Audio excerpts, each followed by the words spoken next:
Hello friends, ನಮಸ್ತೆ. ವರಲಕ್ಷ್ಮಿ ಕಿಚನ್ಗೆ ಸ್ವಾಗತ. ಈಗ ನಾನು ನುಗ್ಗೆಕಾಯಿ ಗ್ರೇವಿ ಮಾಡ್ತಾ ಇದ್ದೀನಿ. ಹೇಗೆ ಮಾಡೋದಂತ ನೋಡೋಣ. ನುಗ್ಗೆಕಾಯಿ ಬೇಯಿಸ್ಕೊತಾ ಇದ್ದೀನಿ. ಈರುಳ್ಳಿ ಪೇಸ್ಟ್ ಮಾಡ್ಕೊಳ್ಳೋಣ.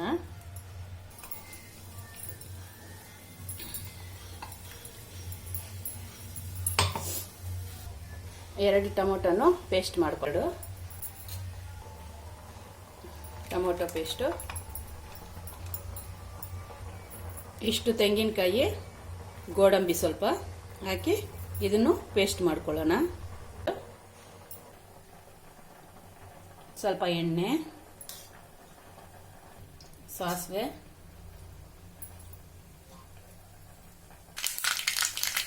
ಜೀರಿಗೆ ಒಂದು ಸ್ಪೂನು, ಪೇಸ್ಟು,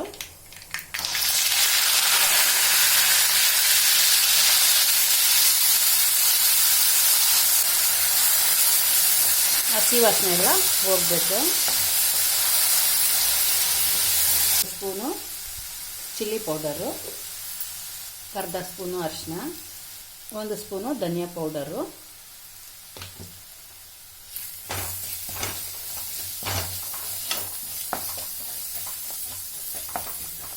ಈಗ ಟೊಮೊಟೊ ಪೇಸ್ಟು ಸೇರಿಸ್ಕೊಳ್ಳೋಣ.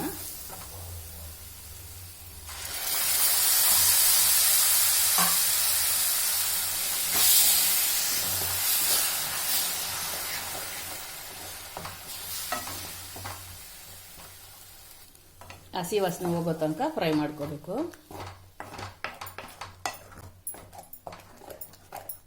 ಕಾಲ್ ಸ್ಪೂನ್ ಅಷ್ಟು ಗರಂ ಮಸಾಲೆ,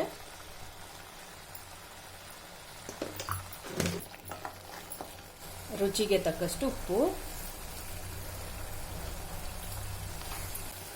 ನೋಡಿ, ಈಗ ಬೆಂದಿದೆ, ಹಸಿ ವಾಸನೆ ಎಲ್ಲ ಹೋಗಿದೆ. ಈಗ ನುಗ್ಗೆಕಾಯಿ ಬೆಂದಿರೋದು ಸೇರಿಸ್ಕೊಳ್ಳೋಣ.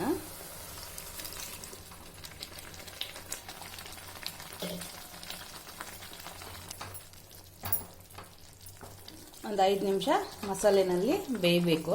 ನುಗ್ಗೆಕಾಯಿಗೆ ಇಟ್ಟು ಮುಚ್ಚಿಡೋಣ.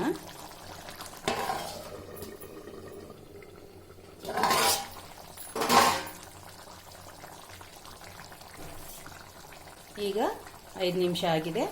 ತೆಂಗಿನಕಾಯಿ ರುಬ್ಬಿಟ್ಕೊಂಡಿರೋದು ಸೇರಿಸ್ಕೊಳ್ಳೋಣ. ತೆಂಗಿನಕಾಯಿ, ಗೋಡಂಬಿ,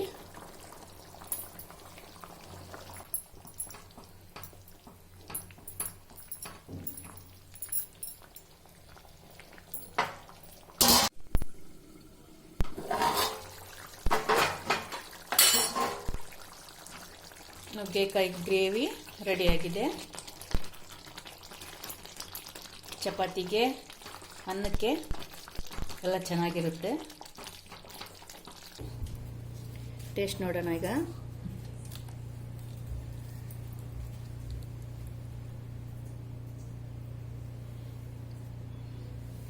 ಚೆನ್ನಾಗಿದೆ ಫ್ರೆಂಡ್ಸ್.